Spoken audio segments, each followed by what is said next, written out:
right. Nice.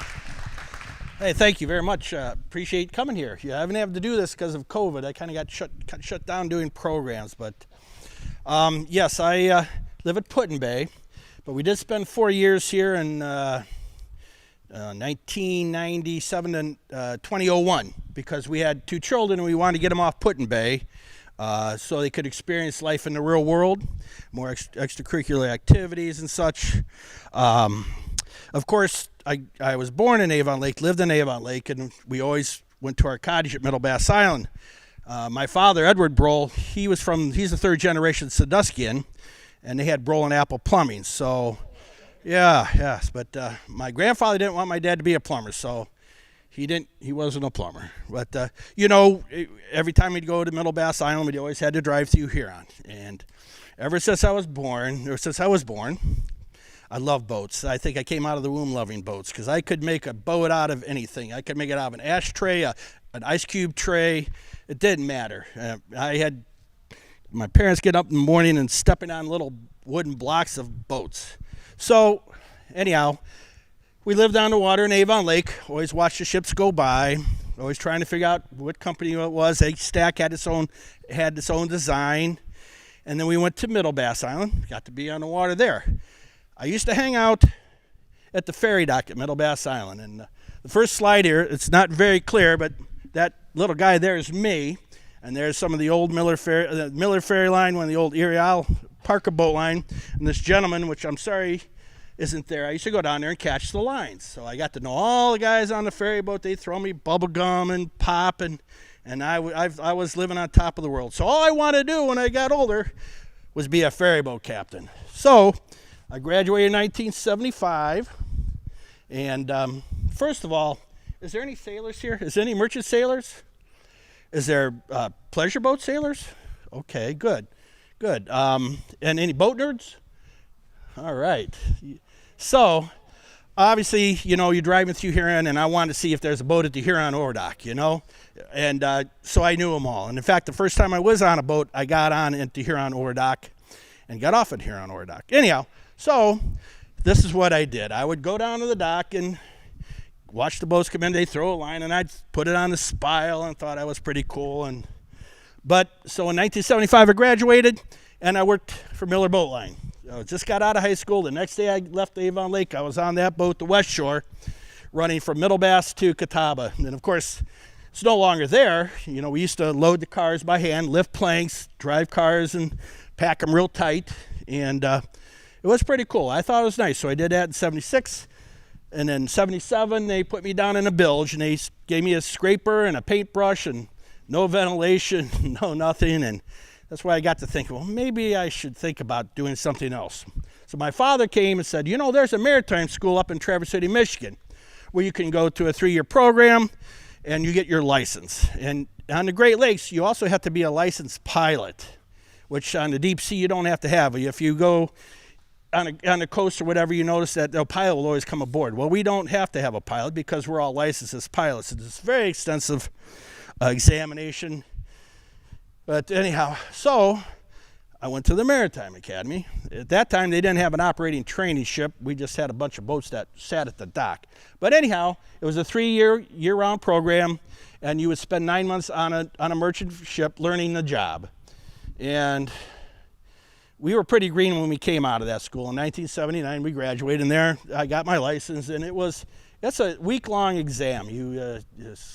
Mostly open book, one multiple choice question thing, and then to give you a blank chart of the Great Lakes, you have to fill in every lighthouse, what its characteristics is, all the courses, distances on it, and then you have to do the rivers, which is St. Clair, Detroit River, St. Mary's River. Again, you had to know all the courses, you had to put all the lights, the buoys, the numbers, the characteristics, you had to know all the lighthouses. It's excruciating trying to memorize all that stuff. So anyhow, we finally got our licenses, and this was our class. We started with 50, and only this many graduated because people think they're going to love being on a ship. But until you get on one, it's hard to really explain what it's like to be on a ship. So I thought, okay, this is 1979. Every steamship company had a job for you. They had promised you the world. And, you can be a captain in 10 years, blah, blah, blah. Well, Miller Boat Line said, look, you could be a captain for us if you want. Hey, here's my first opportunity to be a captain. And I also found my wife that year because she worked at Perry's Monument. But this is my first captain's job to William Miller. And she's now up in Saginaw River as the Princess Winona.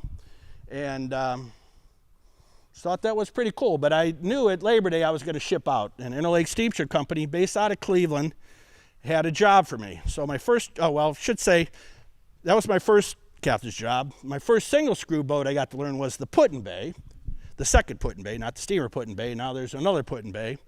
That is up at Mackinac Island now. It's been stretched 35 feet and hardly recognizable. So all these boats are still around. That West Shore is up at Mackinac Island also. So there I am, third mate. I think I knew what I was doing, but I really didn't know what I was doing. I had a lot of people keep me out of trouble. Usually you had a wheelsman that was like really up in years, and he knew how to wheel a boat. He made me look good. So that was actually my first job. It was the Charles M. Beagley, which is 806 feet long. At that time, it didn't have an unloading boom on it. You still had to get unloaded at the Hewlett's. I know this boat was in Huron quite a bit. It's 806 feet wide, which is about as big as you're going to get in Huron, I think. Get around that corner. So all's well there. Soon I got on. A month later, I'm on a 1,000-foot ship, and I'd never been on a 1,000-foot ship before. This is the Wasabi Miner. This also ended up being my first relief job when I had to finally get enough time to get my master's license. This is 1,000 feet, 6 inches long, 6 feet long, by 105 feet wide. It was built in Lorain, Ohio. This was the second 1,000-footer built on the Great Lakes. Now this is in 1979. 1980, you remember the economy tanked. We were now a global economy, and everything changed. All those companies that said they had a job for you, half those companies were out of business in 2 years. And all the boats were gone. Half these boats were gone. So I got laid off. I went to Put-in-Bay. I knew I could get a job at the ferry lines. I ran fishing charters. I ran the Sunny S inter-island ferry boat, whatever you could do to make money. Of course, it's always great to have children when you're laid off. We got that down good. And I worked for Parker Boat Line, another line. Now, this boat hauled 6 cars, and it went from Port Clinton to Put-in-Bay. It soon got bought up, and now the Jet Express does that service. Wasn't bad. I mean, I was still having fun. So that ended, and I got back to work 2 years later in 1984. I'm going to show you, I worked for one company, Interlake Steamship Company. I got lucky. They didn't go out of business. Like a lot of my friends, they thought, man, you should have gone with this company. You should have gone with that company. Well, I lucked out. Interlake was a family-owned company, and they still are. And so I did well. But anyhow, this is one of the ships. This is actually a World War II T2 tanker. It's the Lee Tergurtha. It was originally a Cleveland Cliffs boat. What they did is in 1952, we had the Korean conflict. They couldn't build enough ships on the Great Lakes. So as you probably a lot of you know, they brought, boats that were built, at the end of World War II, big gas guzzlers, C4s, and this is a T2 tanker. They put a new midsection in. They cut down the cabins, and they brought up through the Mississippi because the St. Lawrence Seaway wasn't open. Anyhow, this is one of the ships. She was a steamer at that time, and this is what it looked like before it was converted to a lake ship. And there's probably 6 or 7 of these that were around. But like I said, they burned a lot of fuel, and as you know, the price of fuel went crazy. And in the 70s, they were no longer, unless they put a boom on them, they really weren't sailing anymore. I did sail this boat when it was a steamer, but now all our steamers have been converted to diesels, and it's all pilot house controlled. It's all run by computer screens, and it's all changed. It's very nice to have controls in the wheelhouse, but when you're on a steam turbine, you have to answer Chad Byrne, and the guy in the engine room has to turn steam throttles, and they'd only back like 70% backing on them, but that's probably more than you need to know. This is the largest ship on the Great Lakes, the Paul Arthur Gertha. When she was built, she was a William J. Delancey, and in 1981, she was built in Lorain, Ohio, and I was able to come out as a third mate on that boat.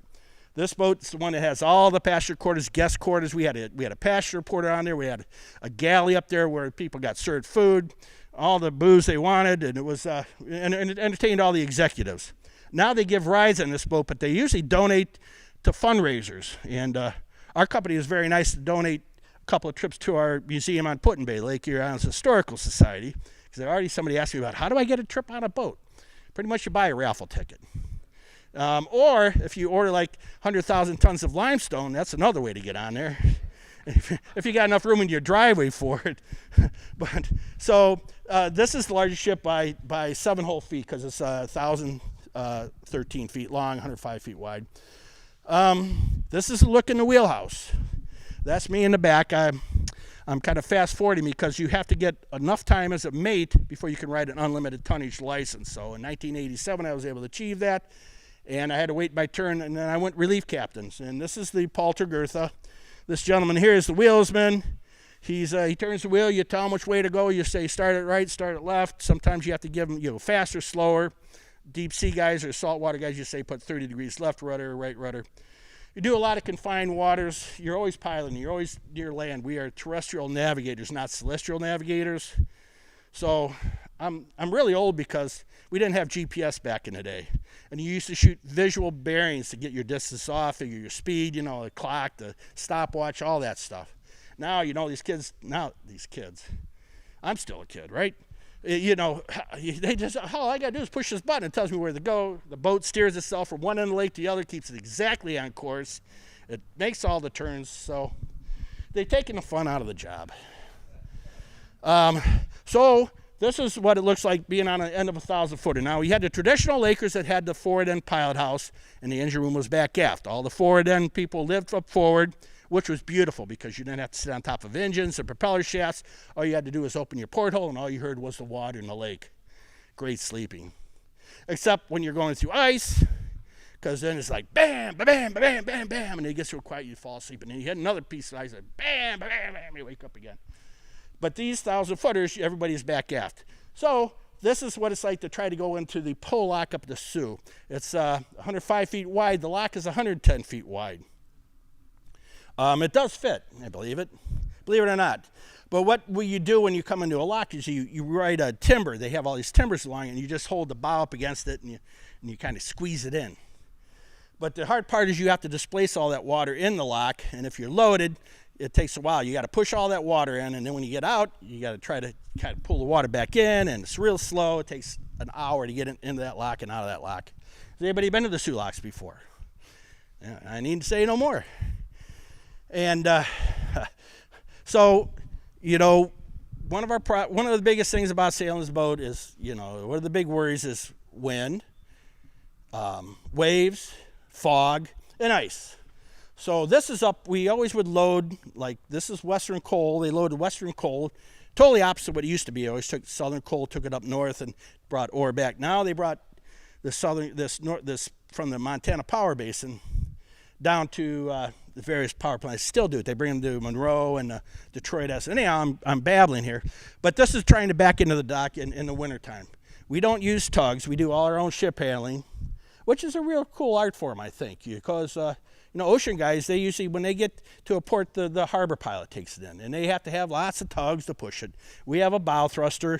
Don't have stern thrusters on the 1,000-footers, but you have twin engines, so you can maneuver fairly well. So this is coming into Duluth Piers, and that get pretty wild when it's blowing because there's a lot of weird currents, and it could be difficult. So this is a winter picture coming into Duluth Harbor, and it's a beautiful. Anybody been to Duluth? That's what everybody goes to see the boats into Duluth. It's a big deal, and you get to come in and you blow the whistle, and all these people stand and wave at you like that to see these boats come through. And it could be 20 below zero at 4 in the morning, and there'll be some idiot out there waiting for the boat to come in. And you'd go out and wave, and I'd go, "Hi, Mom!" And everybody's looking around, "Oh, this guy's mom's here." Like, well, no, my mom wasn't there. But you got to have fun with it. And then Sioux Lock, I'd always wave, "Hey, everybody," and they wave back. And maybe I waved at you guys. I don't know. Anyhow, this is me looking out the front window. It's cold. It's always cold up north. They have 2 winters, winter and almost winter, they call it. This is my first, I was 13 years, because I decided to work for Miller Boat Line my first year with my license. 5 other my classmates got in ahead of me, so I had to wait my turn. But anyhow, I finally got my first permanent job. This is the Herbert C. Jackson, built in 1959. It was built in Detroit. It was the next boat built after the Edmund Fitzgerald. I don't know if you guys ever heard of that boat. She's not floating right now.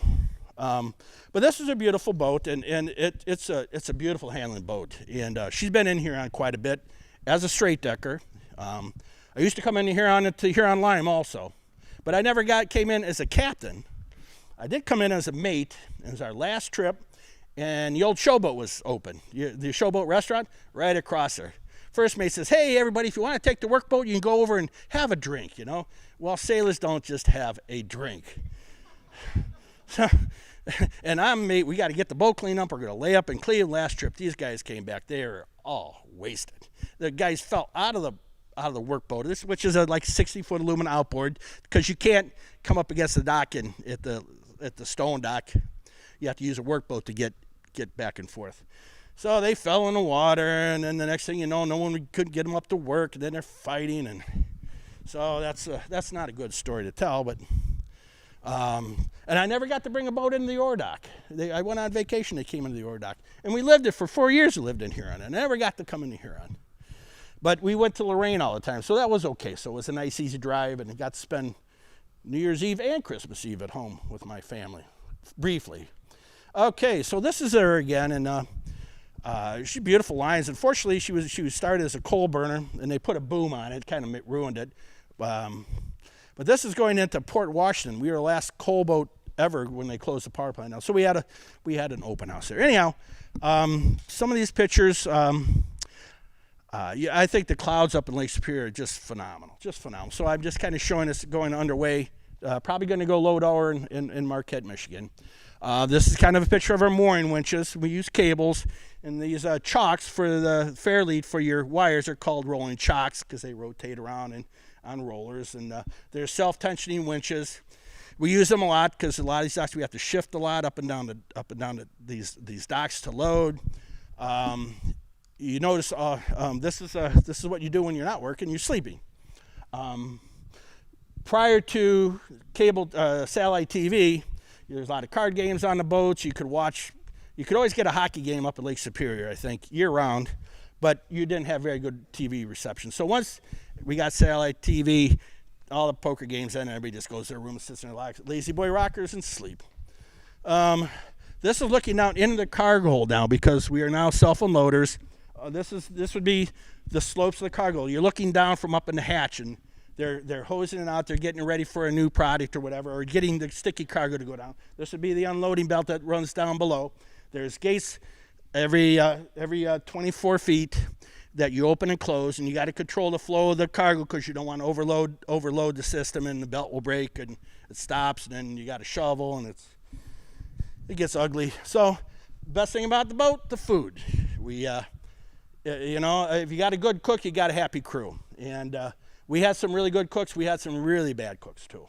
Back when I first started, they were all meat and potato guys. We had some meat burners. We call them meat burners. And it was meat and potatoes. The diet wasn't very good, but you got a lot of gravy.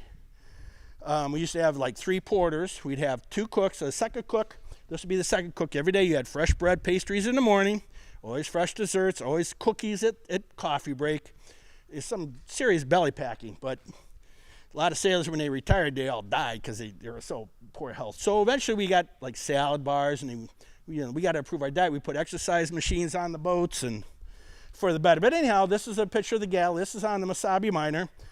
This is more cafeteria style seating where you would come through, get your plate. The officers eat on one side, the unlicensed people would eat on the other side.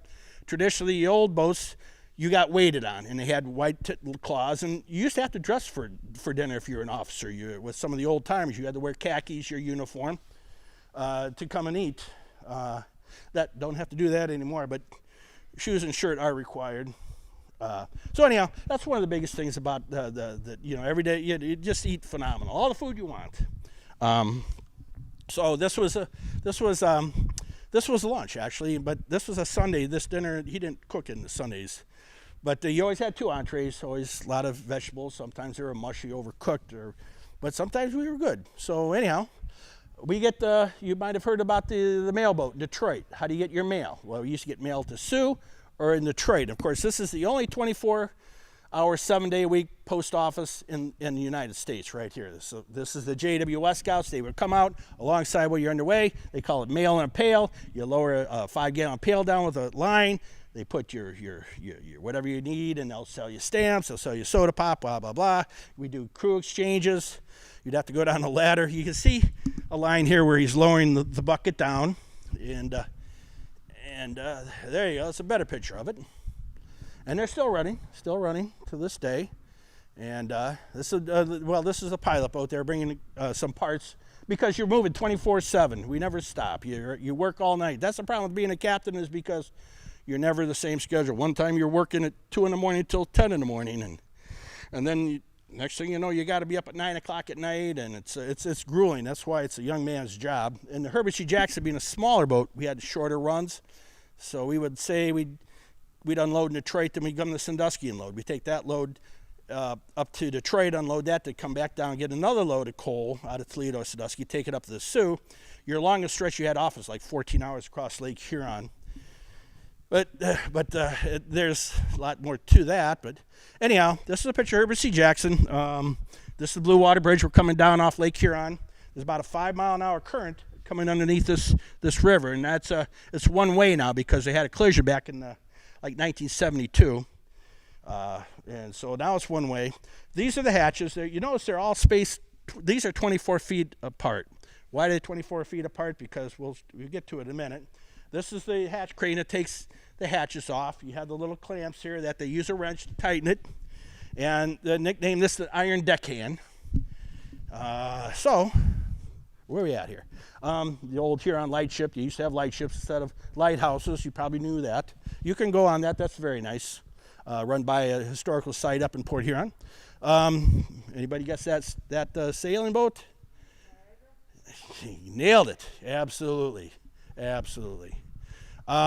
This is another ship coming alongside. We were in port, I don't know where. This is the K. Barker, was originally the Edward B. Green, built for Cleveland Cliffs in 1952. This was the last ship ever built in Toledo, Ohio. So they had that extra. They have nice passenger quarters also. Obviously, that was the flagship of Cleveland Cliffs, and I'm sure all the high muckety mucks got to ride that boat. Of course, they have a fully stocked bar for all the passengers, and some of them don't ever come out of the cabins. I don't know why. Must be the free booze. So she's a nice passenger boat also. Here we're coming alongside of another 1,000-foot ship.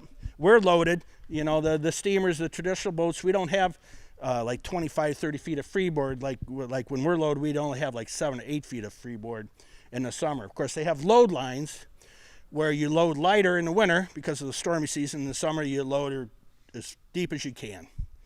That's why if we always have a term about somebody that drank too much the night before, that we said, you must have been down to your midsummer marks, which is the deepest you can load. In fact, you got loaded, is what your point was. You got loaded drinking. And then they wouldn't show up for work the next morning, and you say, well, you had a little hard time getting away from the dock, did you? Because they couldn't get out of the bed. So a lot of little sayings like that. Picture of another ship that we're meeting, American Century. Obviously, it's changed owners over the years. There's the mate in the front window piloting. You got the steering pole in front of you. This is obviously the Herbert C. Jackson. This is one of the old Maritimes built in 1942. As you know, they had a building program to build new tonnage during World War II. So the government paid for these new boats, and you trade in your old boats. And this boat is still sailing. She's in Marblehead a lot. It's probably been in Sandusky quite a bit there. The only thing that keeps them going is that they have booms on them. But they're probably won't be around too much longer. This is the oldest ship, the oldest steamer that ever sailed on the Great Lakes. There was the Southdown Challenger, and she hauls cement. And of course, originally came out as an ore boat. It had many, many different names. I got to go on that with a friend of mine because she was old. It's a neat old boat. And the passenger quarters were built where the old coal bunkers were back aft, way back here. And I think in 2013, they finally, they put a notch in and made a tug out of it. Which now you see a lot of these ships that they took the engine room out, they put a notch in, and they put a tug in it. The whole reason is because all you have to do is man a tugboat. You don't have to man a ship anymore. So when you man a tug, all you got to have is 2 licensed captains. You don't have to have able seamen. You don't have to have engineers. You don't have to have all the licenses. So you're cutting your crew basically in half. That's the only reason they do it. And of course, these boats are so big, you really can't take these tugs out of the notch, we call it, and put it on a tow line because there's so much weight. And The towing is an art form all in itself. Anyhow, this boat is now a barge, so unfortunately, and this pilot house is at the museum in Toledo right now. But anyhow, it was fun. My friend was nice to have us on board, and they ran out of Charlevoix and did mostly Lake Michigan. These are the littoral boats that they're building in Marionette, Menominee, and they go like 50 mile an hour. I don't know if you guys have read about this. They still have like 5 more to build. They're already scrapping the ones that aren't even 5 years old because they were supposed to have this fancy anti-submarine missile system that, I don't know, I was going to say Raytheon, but probably Raytheon was supposed to have for it. Well, they never came up with the design. They never had the missile. So now it's a boat without a mission. So they're building these brand new boats. They're for shallow water. But the sad part is that now the Navy's building them, and it's cheaper to scrap them than to try to modify them. And which is even sadder is they got to build 5 more because they're still contracted for 5 more for boats they don't even want, they don't even need. But anyhow, they're pretty cool to see a boat this size go 50 mile an hour. But they kick up a huge wake, and they did a sea trial in Green Bay, and I guess they swamped all these boats because they had like a 10-foot wave. And true, it really happened. And so anyhow, little sideline. Another thing about being on a ship, obviously, sailboats have the right-of-way out in the lake. But to try to get a big ship to go around sailboats when you're meeting a sailboat regatta, it's kind of like, you kind of do this thing and just kind of cover your eyes. Sort of like, all the little jet skis now that want to show off their girlfriends. See how close you can get to a boat. It's really cool. It's not so cool, Chop up your propeller if you're not careful. But, this happens all the time. Sailboats, and they're like, hey, get out of my way. I'm like, I'm trying. All right, so this is where the captain lives in the Herbert C. Jackson. This would be my quarters up here. That way it's a pretty easy drive to your office to go to work. All you have to do is go up a flight of stairs and you're in your office. I don't have to deal with rush hour traffic. I don't have to deal with anything. Pretty nice. These are the passenger quarters on this boat also. It has 4 staterooms, and they don't carry too many passengers anymore. But anyhow, this is an osprey nesting on a navigation light in the St. Mary's River. You get to see a beautiful, beautiful wildlife and such when you get away from the cities, and you have to appreciate every moment of that. This is, again, now we're going to go into the Mac lock, the smaller lock in the Herbert C. Jackson. This is the big lock, the pole lock. The Mac lock with the other 2 locks they're 800 feet long and 80 feet wide. The Jackson is 75 feet wide and 700 feet long. So you got to squeeze in that, but you get to be close to all the viewing stands and all the people. You could talk to everybody and say, hey, what are you carrying? We say ping pong balls or, slaves. We carry slaves. But I got one time a crew put a sign on there and said, please don't feed the deckhands. I thought that was pretty cute. All right, so we land our own men on the dock. This is a landing chair, a bosun chair, and they swing them out over the side, and then they lower them on a line down on the dock. So we don't need line handlers on the dock. Sometimes we wish we did. There we are in the lock, and we got to get up in the lock there. Of course, you got to get up before you can get down in the lock. Just a picture of how much clearance you have in the lock. And once you're in the lock, you pretty much don't need to run your thrusters because there's no place for the boat to go. It might bang up either side of the lock. And more pictures, the viewing stands, the locks. You guys have all seen that. And see the gates, when they raise you up about 20 minutes to raise you in the locks. And the doors are open, we're heading out of the locks. This is a guy's girlfriend talking to him on the boat. He's on his phone on the rail talking to his girlfriend. She's talking to him, I don't know what they're talking about, but anyhow, that's what you got to do to get together with your partner because it's very difficult. Famous Sulak tour boats, the Barkers, who I used to work for, just bought this company, and so anyhow, that's kind of cool. Leaving the lock, heading upbound. How we get our groceries? We have a grocery boat up in the Sioux. We nickname it the Grub Boat, and they bring out your groceries, and they come alongside when you just get down below locks. Come alongside. They have a crane. Lifts the groceries on pallets onto your deck. They bring supplies, oil drums, and blah, blah, blah. And kind of neat thing to do. Like I say, we don't stop. We keep moving. About the Benson Ford at Put-in-Bay. This is an old cement boat down by Detour that they brought in and they put on rollers and off a barge and put it up on the beach. That Benson Ford is pretty cool, by the way. I thought that was pretty neat at Put-in-Bay. It's too bad they won't open for tours.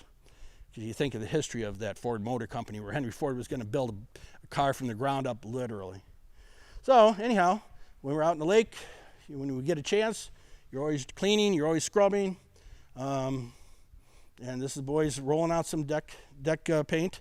Here we're going to come into the ore dock up in Marquette. Traditionally, this is how they loaded ore all the time. It was a gravity-fed dock where you pull alongside, the trains come up top, they dump into these silos. Now these chutes are every 12 feet apart, and they'll put like 5 or 6 rail cars in there, which would be about 450 tons. You dump them, and then you shift the boat 12 feet, then you take another run down the deck. On a ship, you have to distribute your cargo evenly. Well, not necessarily evenly. You want to put more on the ends and in the middle because of the buoyancy situation.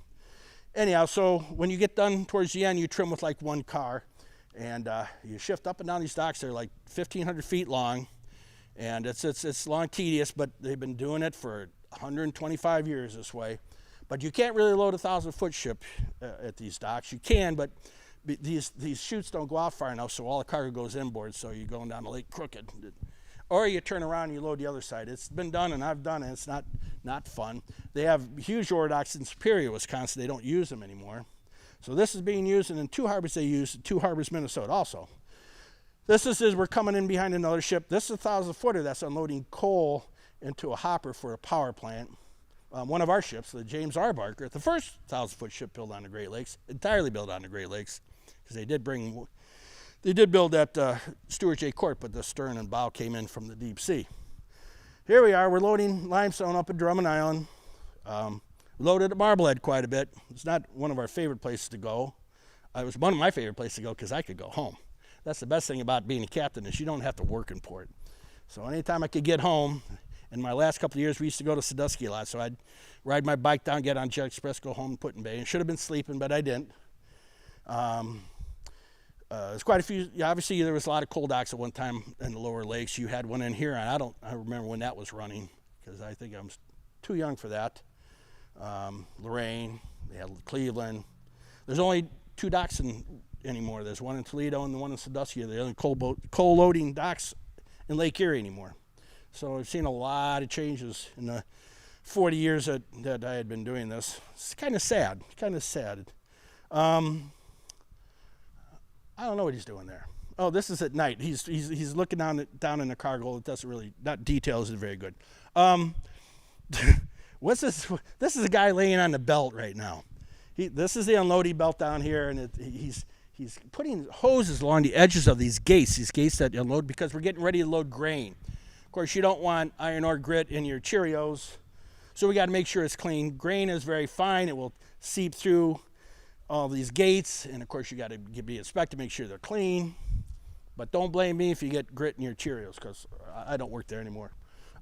So he's got to lay in the belt. This is very labor intensive. These guys are incredible. Everybody says, yeah, Americans don't work anymore. These guys worked a lot. They worked all hours, and they made a lot of money. These guys are just phenomenal because you're up all night. You're up all night, and then you get 3 hours of sleep, and you got to get up again. And they do it, and they don't. Well, they complain, but a complaining sailor is a happy sailor. So here we are. We're going to load grain up in Superior, Wisconsin. A whole different show right there. Obviously, they used to load and unload grain when they had the grain elevator in Huron, which is unfortunately I didn't get to go there either. Now it's gone. Everything's gone in Huron. Oh man. Anyhow, so this is their loading grain. You have all the longshoremen coming on, and they would load you up, and then you can see it's very dusty. It's dusty when you unload it now because you traditionally used to unload it with these elevators. They'd lower down into the cargo hold, and then they push it in with tractors, and then they have shovelers. It was a major labor-intensive operation, but it was good because you were in port a long time.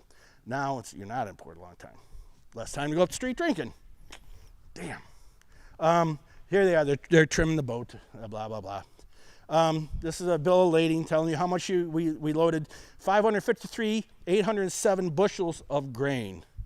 It came up to 33,000 tons or pounds. 33 million. Excuse me. Don't ask me to do the math on that. Okay, we're going to leave. We're going to back out. We don't, again, no tugs. We're going to back out, go around the corner. We're going to back out in St. Louis Bay. There's a saltwater boat. He's loading grain. We're going to continue to back out. There we go. We're still backing out. Now we're going to go forward. We're going to head out through the Duluth entrance and head to Buffalo, New York. Here's the skyline. We just left the Duluth Piers. It's beautiful because it's on a hillside, the Duluth, and it's very pretty at night. This is a spider web with grain dust on it. And I thought that was kind of neat because it really brought out the details of a spider web. When we get out in the lake, they always hose the deck. They always hose all the spillage. There's regulations about that. You know, grain is not toxic. Coal, you have to be so far offshore. Iron ore, you have to be so far offshore. There's a lot of places you can't do it. So anyhow, they rinse the boat as we're going down the lake. Now we're heading to Buffalo. It all goes to Buffalo. Buffalo at one time was the largest exporter of grain in the world until the 50s, until the St. Lawrence Seaway opened up, which is amazing because they have this, it's called Elevator Alley, and there's grain elevator. They used to unload the grain elevators, load it up in the canal boats, then go take it out to the Seaway. Anyhow, that's the skyline of Buffalo coming in. That's the old Buffalo Lighthouse built in 1833, still operating. But apparently not as old as Marblehead's, because Marblehead's the oldest continuous operating lighthouse on the Great Lakes, as you all know, because you all live here, right? All right, so here we're going in. That's the little SS Little Rock. Behind us, the Sullivan Brothers. It's a military park, really neat. If you ever go to Buffalo, it's a cool town. It didn't used to be years ago. A lot of sailors got rolled in that town. It was an industrial town, dirty, stinky river. We don't have any of those around here, do we, anymore? I think Huron had that too. Anyhow, well, okay, we're going up the Buffalo River. This at one time was a very, very busy river with lots of boats, a lot of grain traffic coming in and out. That dome to the left is where the Buffalo Sabres play. We're going to go right. To the right is General Mills elevator, where they do actually make Cheerios there. You can smell it. It smells very good. You know, like a bakery. When you go by a bakery, they always smell good. Anyhow, very winding river. No tugs. Well, we do take a tug up this river. And we got to go way up through the bridges. This is the Ohio Street Bridge, and okay, went through the Michigan Street Bridge. Then we're going to go through Ohio Street Bridge. You can see elevator to the left there. We have a tug on the bow. They brought the steering pole in because it's going to get real tight. When we go around the corner, we have to pull it in because we have to get real close to reach out. So you got to get those branches to touch your bow. The tug pulls back on your bow. It uses you to pivot so you can get around. It's kind of a tough corner because years ago, ships weren't this length. They never thought ships of this length would ever go up there. They were all 600-foot boats. Anyhow, there we go. Lots of elevators. They're still there. This is how you work the crew. It's a long 18-hour unload. It's not like this boat could unload iron ore in 5 hours, but grains, it's a slow process. And this is what they do now. This is how they unload in these silos, not like the old days. And they have all this dust suppression and this and that. And now we're going to leave, so you got to back out. And then we have a tug again, which is nice, but you have to bring the stern up really high because you're fanning a lot of air because the shallow water, you don't want to damage your propeller rudder backing out. So you don't have a lot of control. This tug will take us out. And it's just opposite, but we're going the other way. You wouldn't know that. This is Edward M. Cotter. I just threw that in there because she is the oldest operating fire tug in the world. And it was built in 1900 and it's still operating. They use it for breaking ice in the winter so the Buffalo River doesn't have an ice jams. I think they took it around the Great Lakes for a while. So anyhow, threw that in. Now the other river you go to, another river, of course the Cuyahoga is the worst river to go to. I don't know why steel companies always thought to build it up the river because they're not easy to get to. We're going in the Rouge River to go to the Ford steel mill, which is now, I think it's owned by Cliffs. Anyhow, so we're going up the river, very tight. Railroad bridges, well, there's a train on the bridge. You got to stop, got to wait. This happens all the time. Suppose you're supposed to have the right of way, but you don't. So, tour boat, and the river. All right, bridge is going up. We're going through up the Rouge River. Very tight, going through the bridges. Again, in that river, you're on the bottom when you go up loaded, so you can hear like the bottom scraping on the bottom, like probably somebody's car or something like that. And the boat would actually list over. And there's some you have to get a running start to get through the bridge. And there's certain part of the bridge you want to be left on the favor of the left side or the right side. So it's an art form. just you have your mates. They're always telling you how far you are off things. You got all these marks on the land, and know like, well, I can start my turn when this stack lines up with that sign. Or we used to steer on the I-75 bridge. When we would come through one of the bridges. And these wheelsmen, all know what to steer on. Same in the rivers. You always steer on different landmarks, ranges. Sometimes you steer on somebody's garage. They didn't know you're steering on their garage. So anyhow, it's a windy river. Now we're at the roost still. You obviously can't get up against the dock because it's all full of gunk in the bottom. You got to force yourself to get up there. So there we go. We're taking off the hatches with the iron deckhand. All right, now you can see how tight it is going through the bridges. And unfortunately, sometimes the bridges don't open. This is a mate in the front window. He's not driving in the river. I would do that. The captain, he does all ship landing. He's there for the locks and then all the tight places. And I'm sorry. So that shows our pilot house. We have 2 radars. Radar. This is the stern thruster control. Bow thruster control he's in the way. The GPS charts, all state-of-the-art stuff now, which is pretty neat. You know where other boats are because they have AIS. Which is pretty neat. There, got mail. I'm gonna send out the timesheets. I'm obviously pretty happy, I guess. This is a wheelsman. You tell him what to steer courses, steer on, whatever. He lives in Fairview Park. He's a good friend. This is some of the crew, all gussied up. That's where we had an open house, which was kind of neat to make sailors to try to clean them up and dress them up. They did a phenomenal job. We had like 10,000 people tour the ship that day. It was really one of the neater things I did. There's my wife. Been married 41 years. Not a lot of marriages last in a steamboater's life. It's hard. It's difficult, and she raised these kids, I say I've been married 41 years, but probably only married 21 years because I was on a ship half the year. So I would be gone 6 months a year. So she's a rock, man. She's solid. She's at Ohio State Gibraltar tonight. She couldn't attend, unfortunately. But that's the rest of the pilot house. Of course, now we got computers, and now probably everybody's on their cell phones, not looking out the window. So if you got your boat and you see a ship coming, assume they might not be seeing you because they're probably on their damn phones. Propeller. This is one of the propellers on the steamer. Sometimes we have to inspect them. How we do it is we flood our forward ballast tanks because we have like 7 tanks.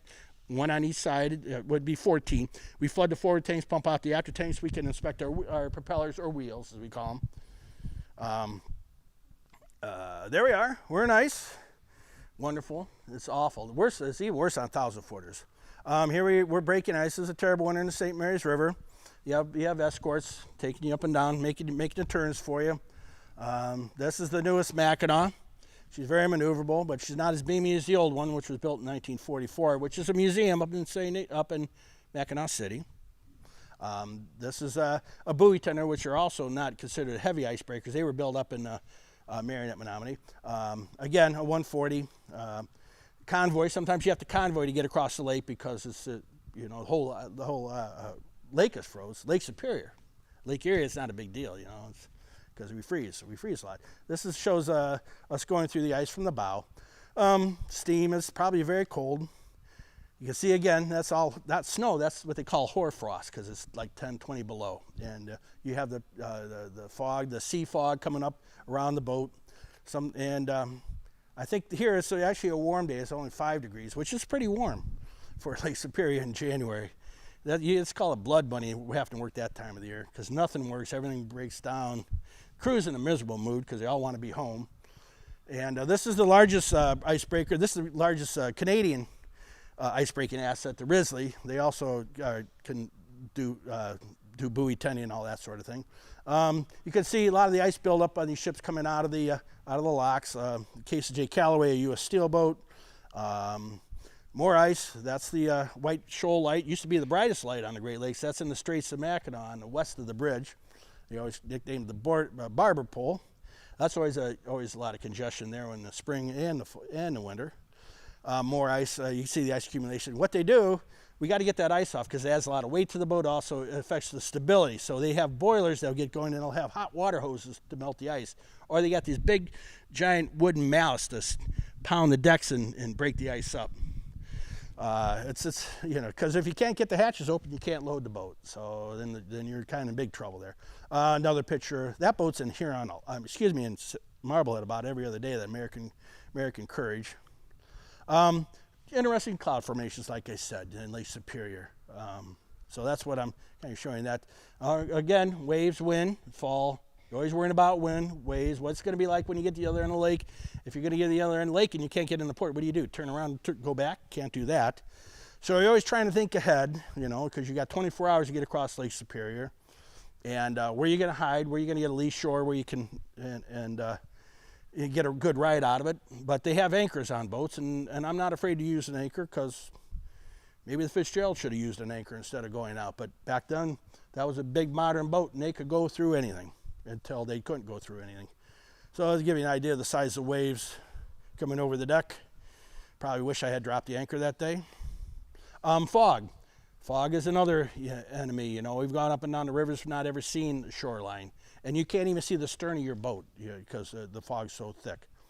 You could basically see a ship in the distance, which, if you can see that far, that's good visibility, believe it or not. This more picture. That's a Canadian ship we're meeting.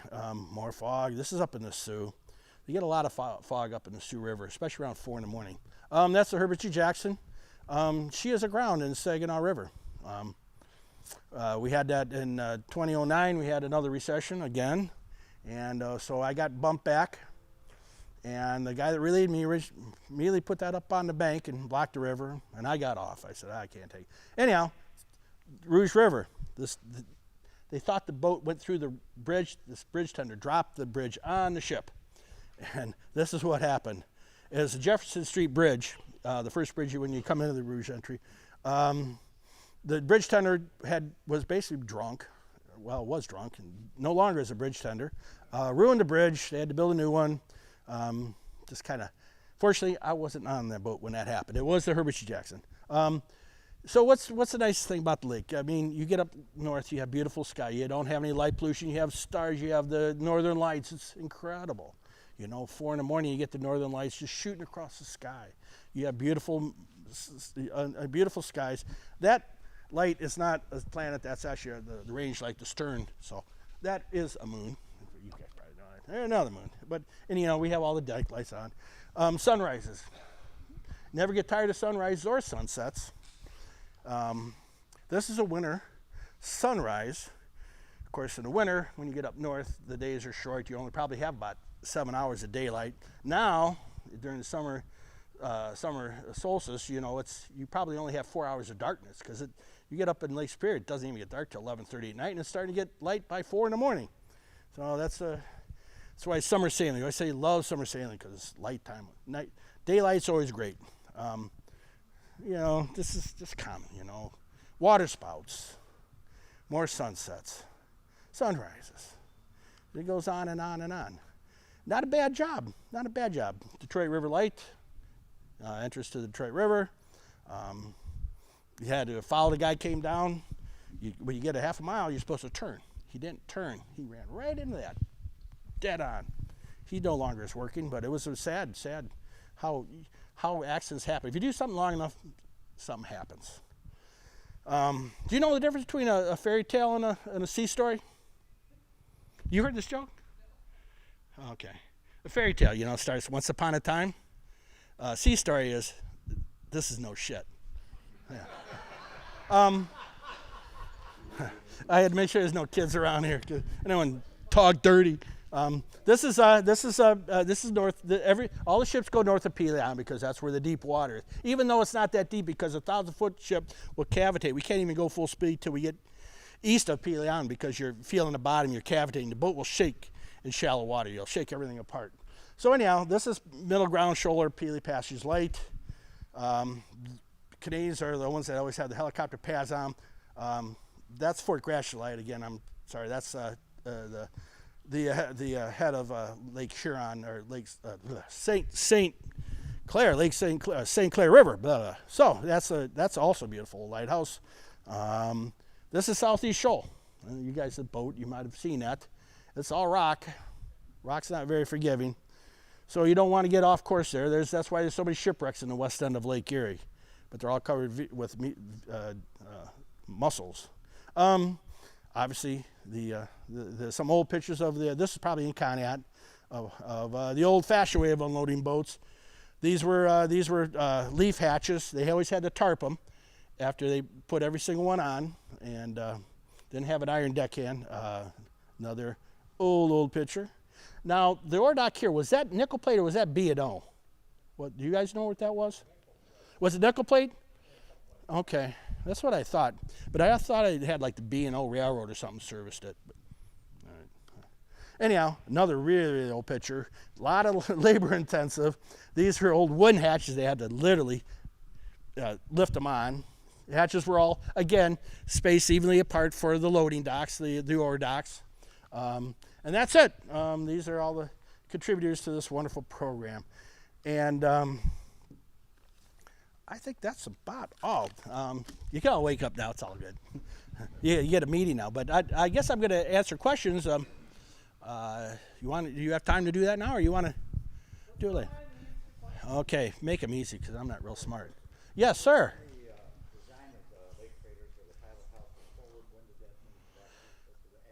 When they started building the new boats, because it left more area for cargo. And plus the new boats had like that round bow. It's all about more capacity. So the closer you make it to a box, the more they haul. It's only on the Great Lakes that they had the forward pilot house. I don't know why they did it, but obviously now they don't. I think the last one with the forward pilot house may have been the Roger Blau, but don't quote me on that. Yes, what do you know? Yes.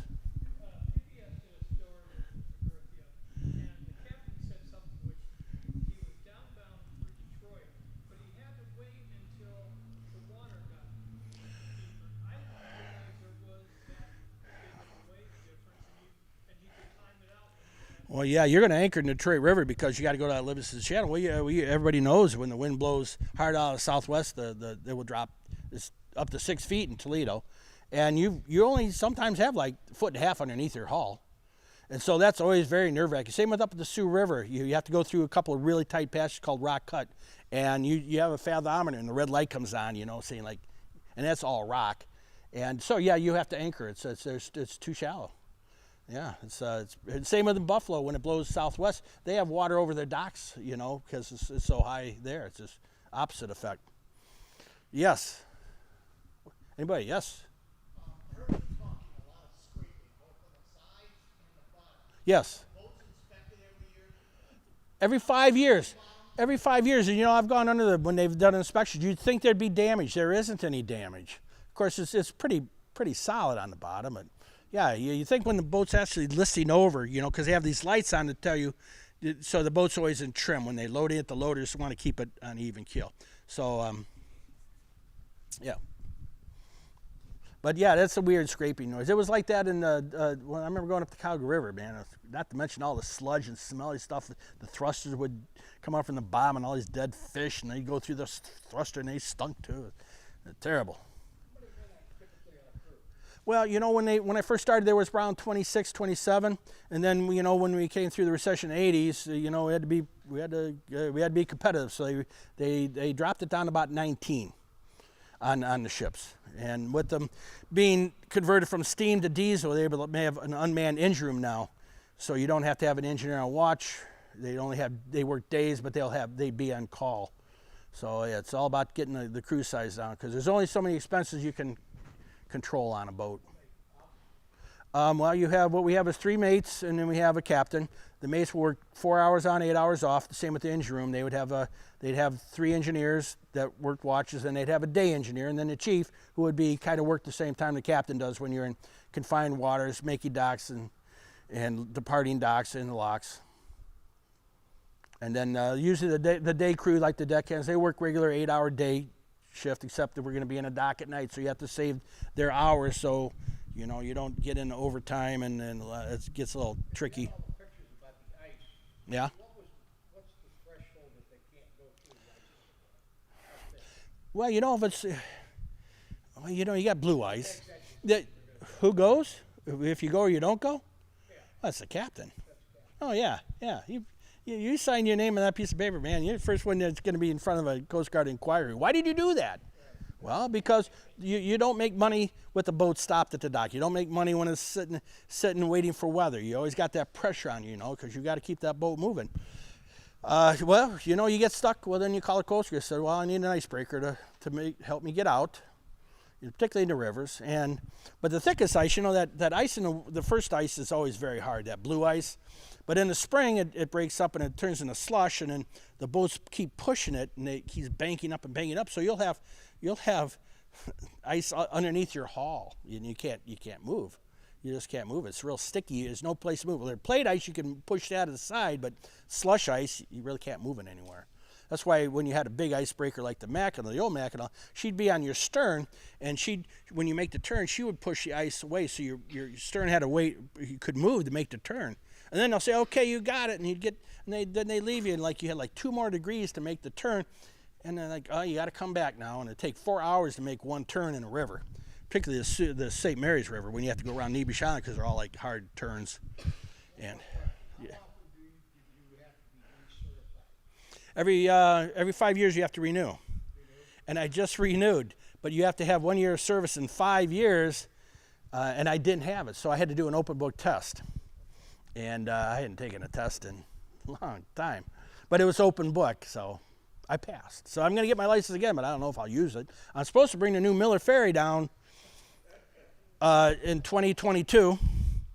I think maybe in a week or two, but they've already changed that a couple of times, and now I don't know. I get somebody else to do it. It's summertime. I got family coming to visit. I got grandkids. I don't have time to be on a boat. What are you talking about? So I don't know, but that ferry boat's going to be done here soon. A second ferry boat, new and improved. So, yeah, sure. What can I? And I knew that question was going to come. Big waves. Tell us about the big waves. The worst boat ride it was ever on was on that 60-foot Yankee Clipper that ran for Parker Boat Lines in 1975. It was the day the Fitzgerald sank. And I think it was my first year out of high school, and I was laid off from the Miller Ferry. So from Middlebass, I rode this ferry boat. Now, that boat was built to go across the Sound to Sanibel Island before Parker's brought up when they built the bridge. And I swear we went ahead 2 feet and went back 1 foot. It took 3 hours to do an hour and 15-minute trip.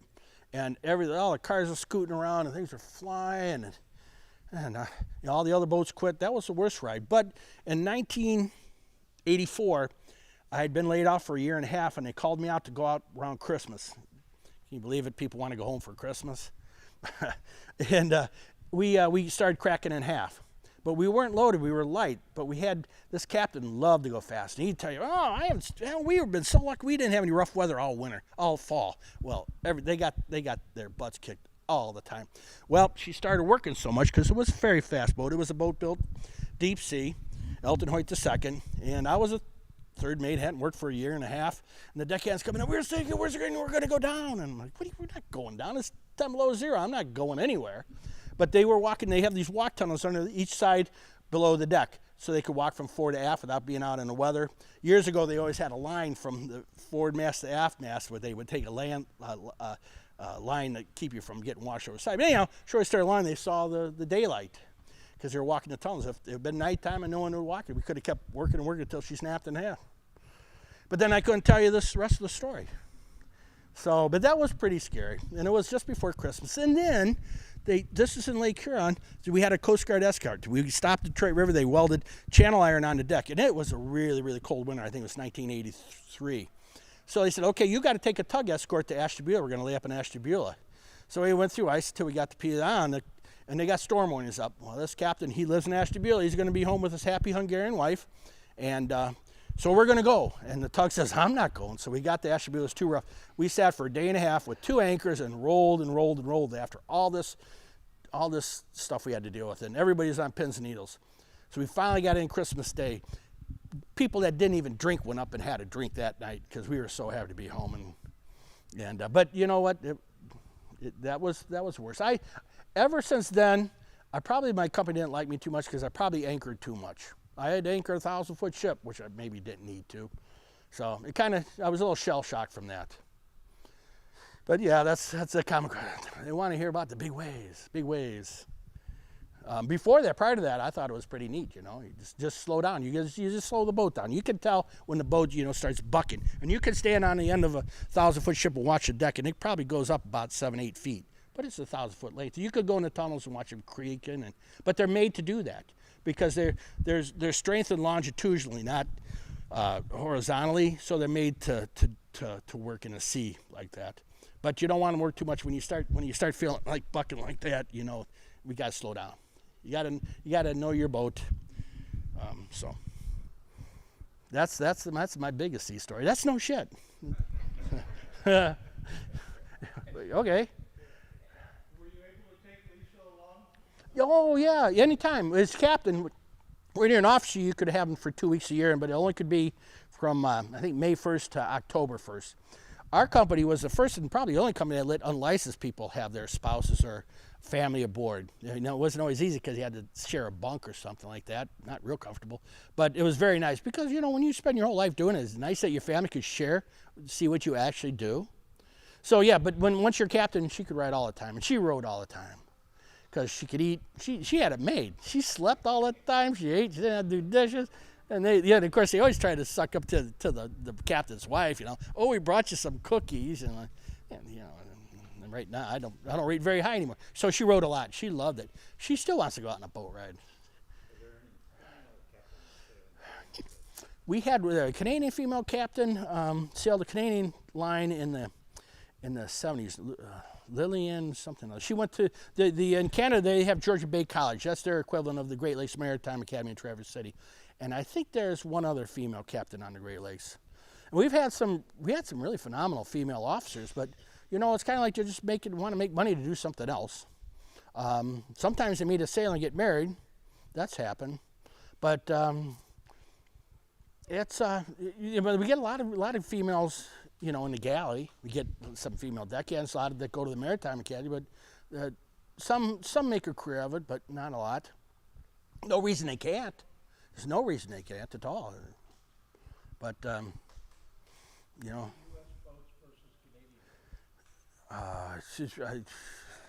It's about the same. Actually, they're probably more Canadians now. But the Canadians don't have any 1,000-foot ships because you can't get through the Welland Canal if you're bigger than 740 feet long by 75 feet wide. So like Interlake only has 2 boats that are even small enough to get up in the Lake Ontario. So I never went to Lake Ontario. I never went up through the Seaway until a Canadian friend of mine invited me to go for a ride on his ship with Algoma, a Canadian fella, which was really kind of neat.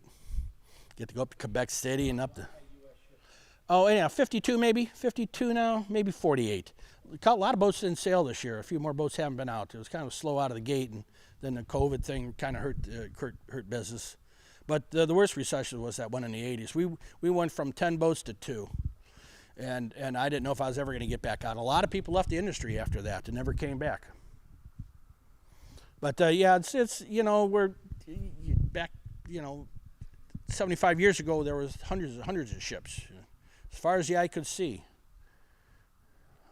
So it's too bad. Yeah. That's the way it goes. Yes, sir. Are there still a lot of salties out there? Yeah, saltwater trade's been doing really good because they're moving a lot of grain out of the Great Lakes right now, out of Thunder Bay and Duluth Superior. Lots of salties, and now we got the cruise ships. They've got a whole bunch of cruise ships. That's the biggest growing sector of the cruise industry is coming in the Great Lakes, and they're mostly Americans that are buying these trips of all things, because it's easy. You don't have to get on a plane. You don't have to go overseas. You don't have to deal with any of that thing. So, but they're about $10,000 per person to take a trip on the Great Lakes. But they're small ships. You're not going to be with thousands of people. I think some only hold like 100 passengers. I did a talk on one of the ships. It was a Victory cruise ship, and they only held 100 people. And it's pretty neat. So, pardon me? No, not at all. No, not at all. But I have a friend of mine who was a captain. He went to the Maritime Academy. He went there. He had no idea. He just saw this catalog. He could become a Great Lakes sailor. He went there, but he got seasick, and he ended up being a captain. I remember meeting these guys. They couldn't even tie up a rowboat. And then they made captains out of everybody. But it's the job is mostly probably 90% common sense and having the situation awareness of what you're doing. You could be book smart, but it's not that doesn't dock a boat. So you're only as good as the last dock you made also. That's another saying. Yep, because whatever can happen will happen. You do something long enough. I had a saltwater boat. I was discussing with somebody else in the farm. I was able to take a 1,000-foot ship and load coal in Sandusky, which I think they've only had 1,000-foot ship in there before. And of course, we came through the Bay Channel and turned off the dock. And I was glad I could do it because, like, oh man, when I come into Sandusky, I blow the horn. And who are you blowing horns? I said, I know a lot of dead people in this town. So at 4 in the morning, I blast the whistle, give a salute. But anyhow, I brought the 1,000-foot in. We loaded just like 2/3 of a cargo because it's difficult because it's a 1,000-foot ship loading at a small coal dock. So, but we got up to Detroit, and just before we got to enter the river, the fog set in, and they have a up and downbound channel to get into the Detroit River. Upbound, you go past Amherstburg, which is like just ricocheting currents back and forth. You don't want to do that if you can't see range lights, which everybody knows where the range light is, or maybe not. Where the range are lined up, you're where you're supposed to be. Anyhow, we waited for the downbounders to clear the Livingston Channel so we could go upbound. So we were just treading water, had to wait for 2 salties to come down. Now they're all racing to get out the seaway because it's going to close. So last salty comes down. Next thing you know, I have a watchman on the bar. He said, "Hey, this guy's going to hit us." Oh, okay. Well, we're going 5 miles an hour. You goose the engine on a 1,000-footer. You don't even notice it's moving yet because it takes a while to get it moving, and it takes a while to get it stopped. So the mate, they were going to meet us on the port side, which means if you turn right, you're going to miss them. The only problem is you're so close. By the time the arc of your swing, because your pivot point on a ship is about 1/3 from the bow aft. So you got this big pendulum. We're going to be swinging a stern into this guy if we do this. So I countered the mate and said, no, we got to go hard left. So we took a glancing blow, and this saltwater guy, he had a pilot on board. Coast Guard called him. He didn't answer the radio. Wouldn't answer the radio. He was a hit and run, is what it was, a hit and run. So they finally stopped him when he got to Port Colborne. Of course, he's like the head of the pilots. And the pilots, they never get in trouble for anything. And I was dead to rights because now they have GPS where you can see the other boat, and you can see their course, you can see their speed, you can see the point of impact. So it was all right there on the screen to prove that I was innocent, of course. But in maritime law, it's not like civil law. They'll always find something. You'll always get partial fault. Even a guy tattoos you. Maybe you didn't do something right. You didn't sound the general alarm. You didn't do something right. So he's 90% at fault. You're 10% at fault. This is how they always do these cases. And mostly they'll settle out of court because you don't want to get into litigation anyhow. I'm sure this salty probably had a couple $100,000 of damage. We had very little, some bent frames, knock on wood.